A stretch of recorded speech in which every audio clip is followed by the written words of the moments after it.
सुखदाई भजन करो भाई, ये जीवन दो दिन का।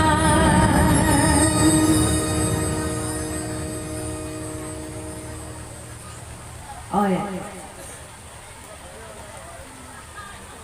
मानिक रॉय 201 रुपए भगवान के चरणों में अर्पित करते हैं। श्री ठाकुर जी का आशीर्वाद सदैव आपके साथ रहे, सदैव आप धन से संपन्न रहे। अब महाराज आपने एक राजा वेद की कथा सुनी हुई। राजा वेद कौन थे? राजा वेद एक ऐसे राजा थे जिन्होंने सारे मंदिरों की मूर्तियों को हटा करके अपनी मूर्तियां लगवाते थे। क्यों?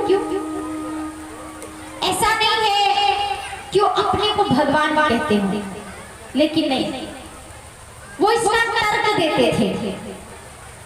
वो कहते थे एक राजा में 6 देवता वास करते हैं, तो सारी प्रजा उनसे परेशान हो गई।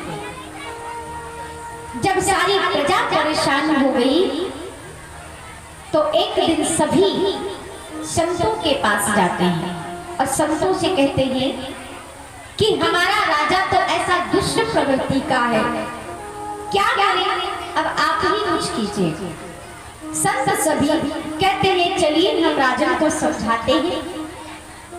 सारे संत राजा के पास जाते हैं, राजा वेद को बहुत समझाते हैं कि देखो ऐसा नहीं करना चाहिए। भगवान भगवान होता है और मनुष्य मनुष्य होता है, मनुष्य कभी भगवान नहीं बन सकता। लेकिन फिर भी राजा वेद नहीं मानते। सभी संतों ने उनको श्राप दे दिया, श्राप देकर के उन्हें भस्म कर दिया। अब सारी प्रजा परेशान हो जाती है। प्रजा कहती है अब तो सिंहासन खाली हो गया, अब कोई भी आक्रमण कर सकता है, अब राजा किसे बनाया जाए। सभी संत कहते हैं परेशान मत होइए, इसका भी उपाय है।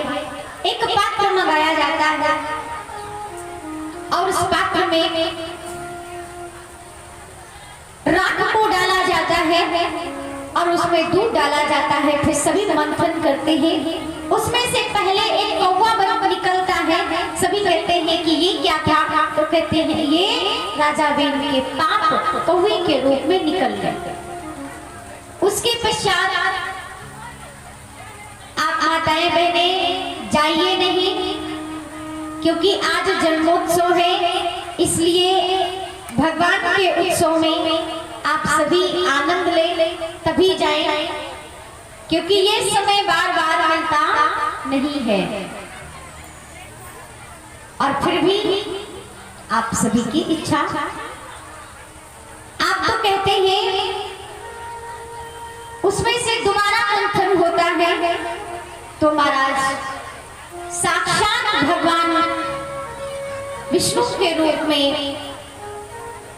पृथ्वी जी महाराज प्रकट होते हैं। उन्हीं को सिंहासन पर बिठाया जाता है और उन्हीं के नाम से इस धरती का नाम पड़ा पृथ्वी। आगे पृथ्वी जी ने ही इस पृथ्वी से गाय के रूप में बहुत सारे औषधियों का दोहन किया गया।